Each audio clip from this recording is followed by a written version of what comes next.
mwenye haki na yule muovu walisimama pamoja pale katikati ya bustani ya Edeni. Ezekieli 28:13. Nabii anasema ulikuwa katika mabano shetani, ulikuwa ndani ya Edeni, bustani ya Mungu.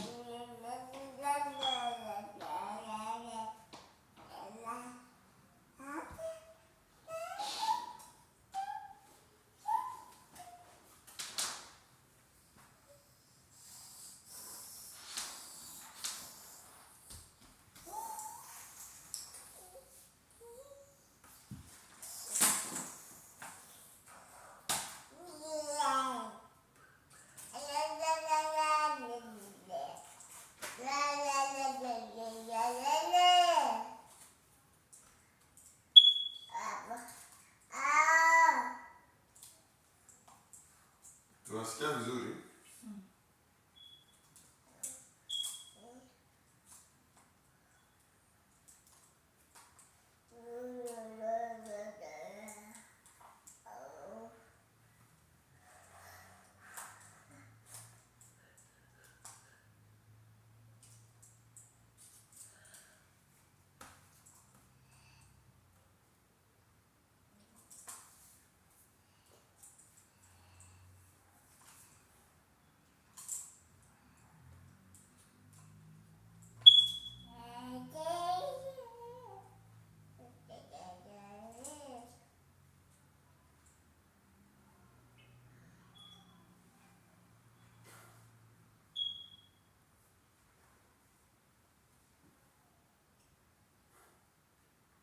Nabii anaendelea, tunaendelea kusoma.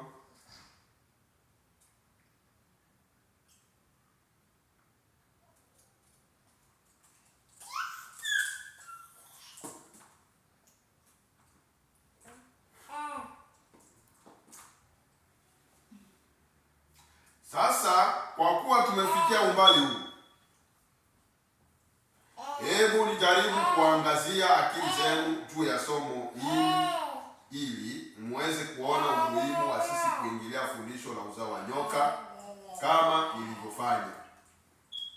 Tunaanza na kweli kwamba kulikuwa na miti miwili katikati ya ile bustani. Sawa? Nabii tena anarudia. Ila yakuza uzao wa nyoka. Anaonesha kwanza miti ilivyokuwa wapi mshamba la Edeni.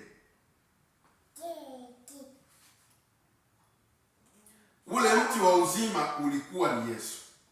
Huo mti mwingine hakika ni shetani, kwa sababu ya kile kilichotoka katika tunda la mti huo. Unasikia vizuri? Unasikia vizuri? Na vile asema ule mti mwingine alikuwa nani? Ni shetani. Mtu wa kujua mema na mabaya ni shetani. Sawa? Tena anaenda sema alikuwa mwanamke. Tutaamini kwa wapi?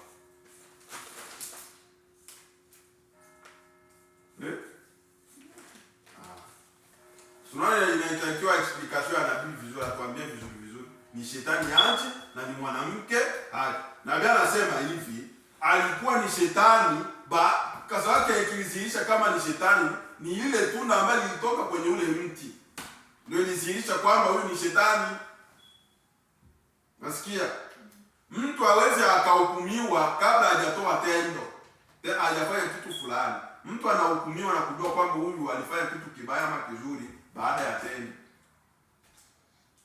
Kwa hiyo kilichosababisha kuonyesha kwamba ni shetani ni lile tunda ambalo Eva alizaa. Kile ambacho kilifanyika mule ndio kikafanya picha ya kuonyesha kwamba shetani pale. Tutaenda polepole tuyafika kwenye uzao wa nyoka. Kiasi kuonesha kwanza ile miti. Tujue kwamba kwanza nabii anatuambia ni watu.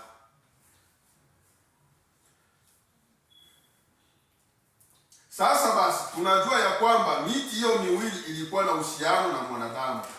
La sivyo haingewekwa pale kamwe. Unasikia?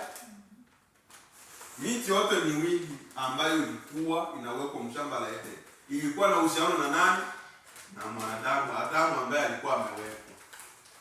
Adamu ambaye alikuwa mule. Ile miti ilikuwa inamhusisha yeye. Hiyo iko kweli? Ndani ya mwanadamu amuko watu wawili. Na nabii anasema mu vita vikuu tutaenda polepole. Kwamba uwanja ambao Mungu na shetani waliochagua ni wapi? Mwakili ya nani?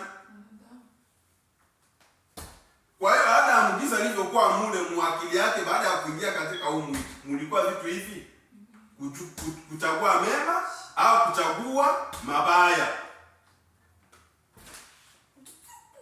Tunasikia vizuri? Tunaelewa vizuri nabii? La plus grande bataille jamais livrée. Vita vikuu ambavyo havijawahi kupigana. Wapi? Mwakili ya mtu. Ndio mko kiwanja cha Mungu na shetani kupambania. Na ndio ilifanyika hapa mshamba la Eden. Hii miti miwili ya uzima na ya mema na mabaya ilikuwa inahusiana na nani? Na yule mwanadamu. Ilikuwa inaathiri yule mwanadamu. Sio kwamba eti Adam, na ndio maana Musa anasema hivi. Musa aliviona mifano. Sio kwamba eti Adam alikuwa anakuja anaviangalia hivi. Hapana, vilikuwa vinafanyika kwa akili yake.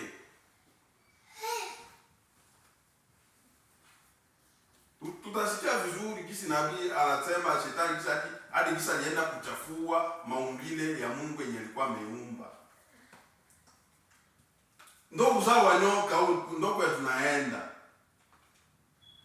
Kwa sababu wengine wanafikiri kwamba ile miti miwili ilikuwa pale, kisha Adamu anaanza iona pale, anaanza iangalia mti wa uzima ule uko pale na mti wa mema na mabaya ule uko pale, anaangalia. Hapana, vilikuwa vinafanyika mwa akili yake. Baada ya kuingia katika nabii anasema wakati alikuwa na ile umbo la roho, Adamu asingeanguka. Hakukuwa na mwili wa kufanya wa kushawishiwa, ndio nabii anasema. Lakini alipoingia katika mwili wa udongo, ndo akawa na ile mawazo ya kujua mema na mabaya. Kwa sababu ashakuwa katika mwili wa nini? Wa madhaifu wa kibinadamu. Ndio maana hapa nabii anasema kwa ile miti miwili ilikuwa na uhusiano na nani? Na yule mwanadamu mwenye alikuwa mule mshamba la Eden.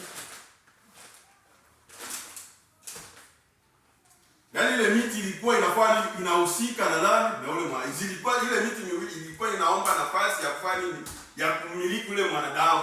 Kama hapo Mungu, shetani afanye nini? Amiliki. Ndio ikawa mapambano sasa. Twende pole pole.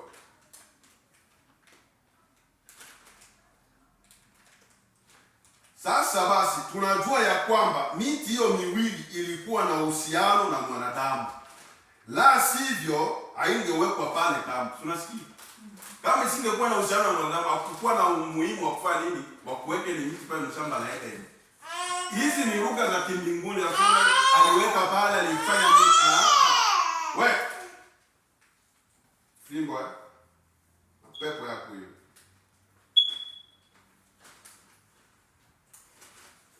Na gani endelea? Hapana shaka ilikuwa, sikia. Hapana shaka ilikuwa na sehemu katika mpango mkuu na kusudi la Mungu katika uhusiano wao na jamii ya mwanadamu na kwa yeye mwenyewe. Unasikia? Ile miti miwili ilikuwa na relation, ilikuwa na uhusiano kuhusu jamii ya binadamu ambaye kwa hapa duniani, na Mungu mwenyewe alikuwa na uhusiano, na shetani naye alikuwa na uhusiano juu ile jamii. Kila mtu alikuwa anatamani amiliki nani? Mwanadamu. Tunasikia vizuri? Shetani alitamani amiliki mwanadamu, Mungu naye alitamani amiliki nani? Mwanadamu. Sasa ndani ya mwanadamu ikawa ni vita. Achague nani na aache nani. La plus grande bataille jamais livrée. Nabii anasema kama isingekuwa hivyo, la sivyo hatungeweza kumhesabia Mungu kwamba anatoa mambo yote. Wewe dawa, Mungu anaweka fujo wewe.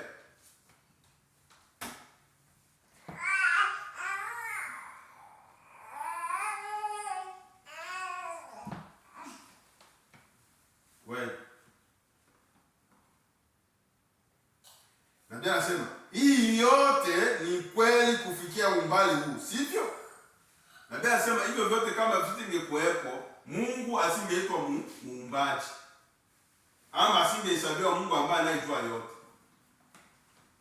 Sasa neno bila shaka linasema ya kwamba kabla ya kuwekwa misingi ya dunia, kusudi la Mungu lilikuwa ni kushiriki uzima wake wa milele na mwanadamu. Ezekieli 1:4 hadi 11 inasema hivi. Lengo ya Mungu kuweka mwanadamu hapa ilikuwa ni kufanya awe na uhusiano na nani? Na mwanadamu. Sawa? Mungu asingekuwa na uhusiano na mwanadamu wa roho, kwa sababu anajua ni yeye ule mmoja. Na ndio maana Mungu, maandiko ilituambia kwamba, na ndio maana Mungu akaona si vema Adamu awe vile alivyokuwa anatawala wanyama, akamtengenezea sehemu baada ya kumuingiza nini? Mule mwili wa udongo. Kwa sababu alijua kwamba kupitia ule mwili wa udongo watazaana, watakuwa, na ndio maana aliwaambia kwamba zaeni na mkaongezeke. Si ndio alisema kwenye Mwanzo 1? Kwa hiyo ile ahadi ya kuzaa ili wawe wengi hapa duniani, Mungu alikuwa ameshaitamka. Lakini sasa alikuwa hajawapa ruhusa ya kufanya nini? Ya kuzaa. Tutaenda polepole. Na nabii atatuambia kwa nini Mungu alipatia watu jinsia. Mungu alijua kabla ya misingi ya ulimwengu. Na ndio maana aliwaambia zaeni mkaongezeke, lakini bado alikuwa hajaruhusu. Sasa shetani, nabii anasema wakati Mungu alikuwa anaambia Adamu na Hawa maneno yake, shetani alikuwa pale anasikia. Baada ya kusikia zile siri, ndo akaprecipitate nani? Mungu. Basi angalia kwamba kuko ahadi ya kufanya nini? Ya kuzaa. Hata mimi ni wai, ili niweke wangu mzao. Kwa sababu ndio ilikuwa lengo la shetani, baada ya kufukuzwa mbinguni, hapa duniani aje atawale. Sasa wale wanadamu wote hawatawali. Sasa ile njia ambayo Mungu alikuwa anawaambia, alikuwa hajaambia Adamu na Hawa sisi wataka kuzaa watoto. Nasikia? Yeye shetani akafanya ya kwake yeye, yenye alifanya nini? Alicreate, yenye aliumba kwa kumtanguliza nani? Mungu. Kwa kumtangulia Mungu, sio kumtanguliza. Kumtangulia Mungu, akafanya nini? Akaperturbe program ya nani? Ya Mungu, na vitu vyote vikasambaratika. Shetani alijua, alisikia. Ndio brada mwanangu sasa. Ile ahadi. Wewe. Waefeso plito, haiko Ezekiel. Ni Waefeso 1:4 hadi 11. Inasema hivi.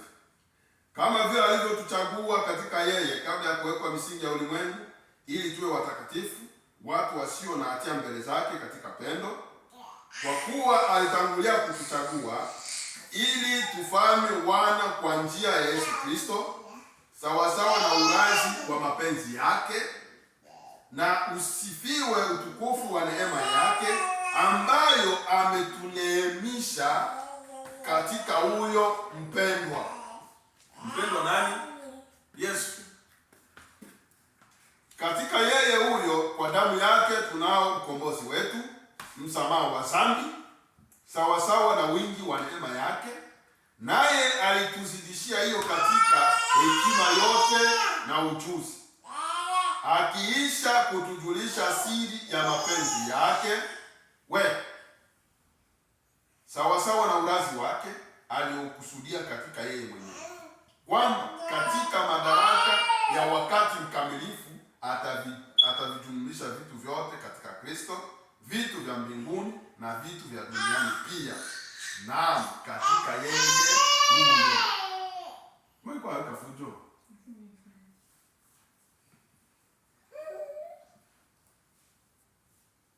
Na ndani yake sisi nasi tulifanywa urithi, huku tukichaguliwa tangu awali sawasawa na kusudi lake yeye, ambaye hufanya mambo yote kwa shauri na mapenzi yake. Ufunuo 13:8. Na watu wote wakao juu ya nchi watamsujudu Shetani, kila ambaye jina lake alikuandikwa katika kitabu cha uzima cha mwanakondoo aliyechinjwa tangu kuwekwa misingi ya dunia.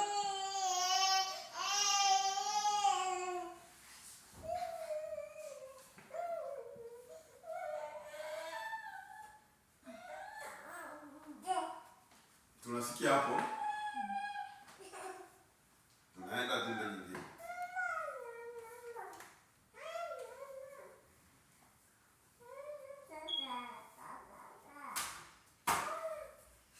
Tunaenda ujumbe mwingine ambao nabii alituhubiria. Lakini tuko tunaelewa.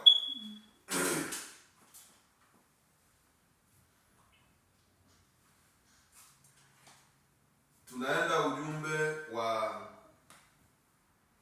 sauti isiyojulikana.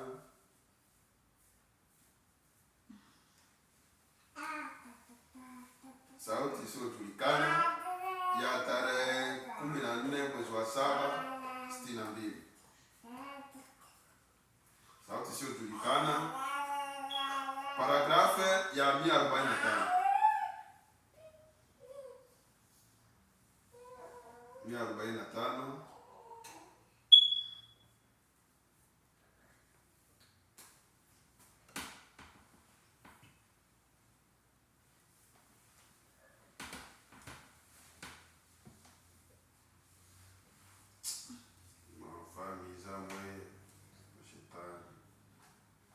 Branham anasema hivi. 145 hadi 46. Sauti isiyojulikana. Sauti ya nuru ya jioni inakuja. Unasikia? La voix de la lumière du soir vient. Sauti ya nuru ya jioni inakuja. Na bia nauliza.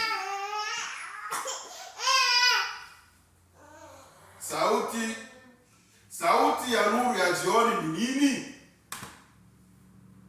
Muangalie huko. Branham anauliza, sauti ya nuru ya jioni ni nini? Bafred, baka natengeneza. Sauti ya nuru ya jioni, na ndio anauliza ni nini? Branham anasema kulingana na Malaki 4. Unasikia? Kulingana na Malaki 4 ni ujumbe wa kurudisha imani ya watu kwenye ndio nasema imani ya baba kuelekea watoto wao. Ujumbe ndio sauti ya nini? Ya nuru ya jioni. Kulingana na Malaki 4. Watu waelekezwe imani kwa nani? Kwa baba. Hiyo sauti nani alisema?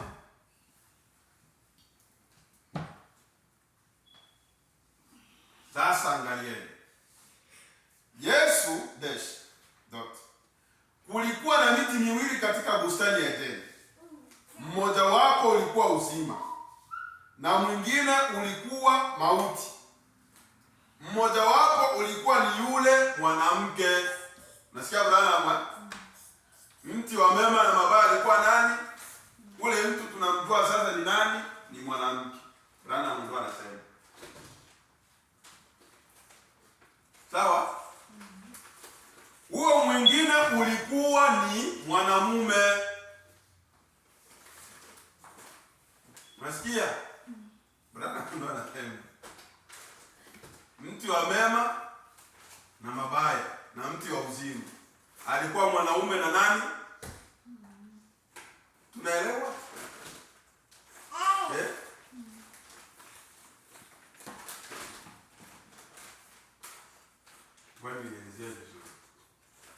Huyu mwanamume ambaye anasemwa hapa ni ile sehemu, sawa?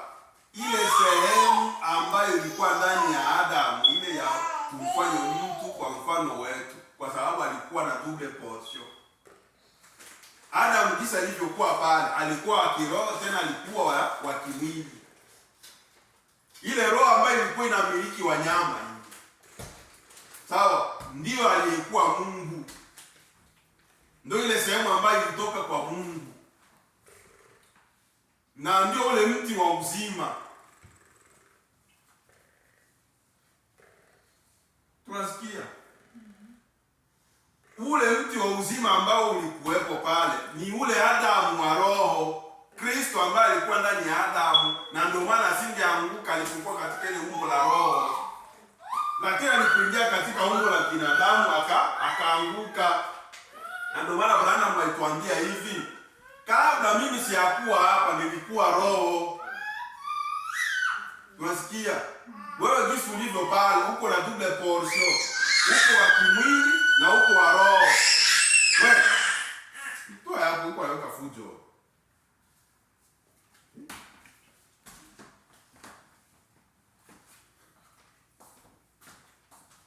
Mwacha. Wewe jinsi uko na double portion. Ndio ile ambayo inaitwa dualite. Viwili. Uko wa roho tena uko wa kimwili. Ile ya roho hii ndio uzima ambao ulitoka hapa. Ndio mti wa uzima. Na ule wa mwili ndio huu wa kwenda mdongo huu hapa.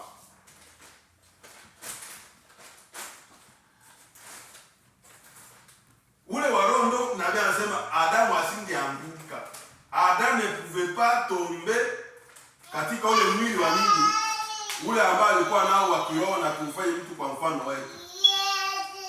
Lakini kwenye kisawisha sasa anguke ni baada ya kuingia katika umwili, ukawa na madhaifu, akaanguka. Na ndio maana wewe mwanamume alikuwa ni Kristo. Kristo ndani ya Adamu.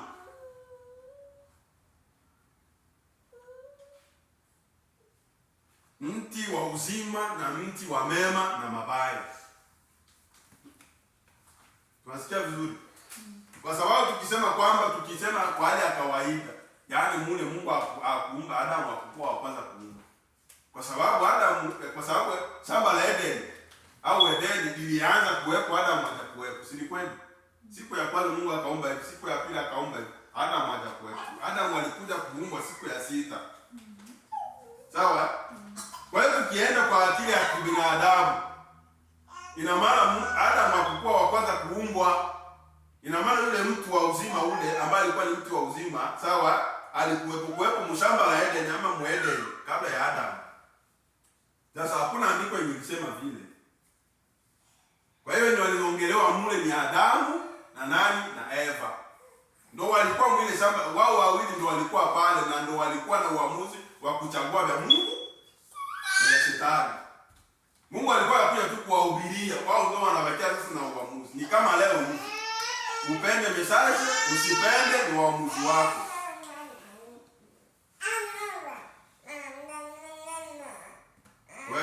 Wewe. Kwa waka kelele sana.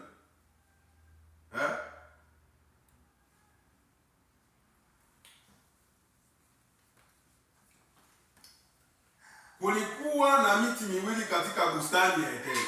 Narudia tena. Mmoja wapo ulikuwa mti wa uzima, na mwingine ulikuwa mauti. Mmoja wapo ulikuwa ni ule mwanamke, huo mwingine ulikuwa ni mwanamume. Nao uhai unaotokana na mwanamke ufa, bali uzima ule unaokuja kwa njia ya mwanamume huishi. Nasikia uzima ambao unatoka kwa mwanaume, sio mwanaume wa kawaida. Sio mwanaume wa kawaida. Ni ule Adamu wa kwanza. Kristo, ile logos ambayo ilitoka kwa Mungu.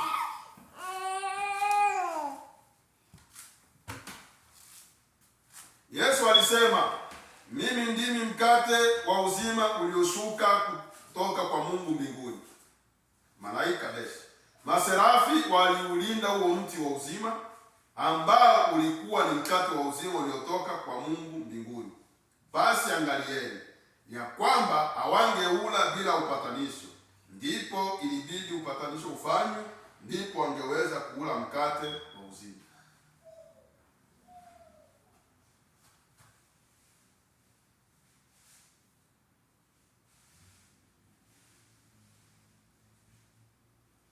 Tunaruka hapa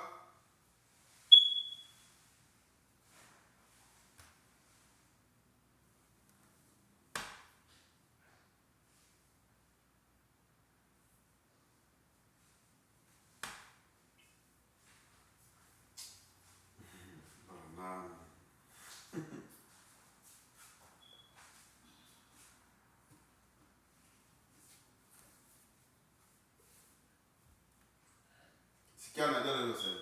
Tunaenda 153 kwenye huu ujumbe. Lakini uwai huo ulio moyoni mwa mti huo, nasikia katika mti gani? Ule mti wa uzima. Uwai ambao uko mle hauna budi kuishi. Mungu alisema nitarudisha. Yoeli 2:28. Kwa maana nuru ya jioni ni ya kuivisha. Bwana tusaidie sana. Neno ambalo limekuja hapa sunset ni kuja kukomalisha sasa nini? Lile tunda au ule mti wa uzima. Inakuja kukamilisha na kuja kuweka shapo ya kazi ya Mungu yenye alifanya tangu zamani. Ujumbe ambao Branham alipewa ni kuja kukamilisha sasa. Na ndio maana wakina Paulo walisema bila wale sisi hatutakamilika. Sisi ndio tunakamilisha wa Petro.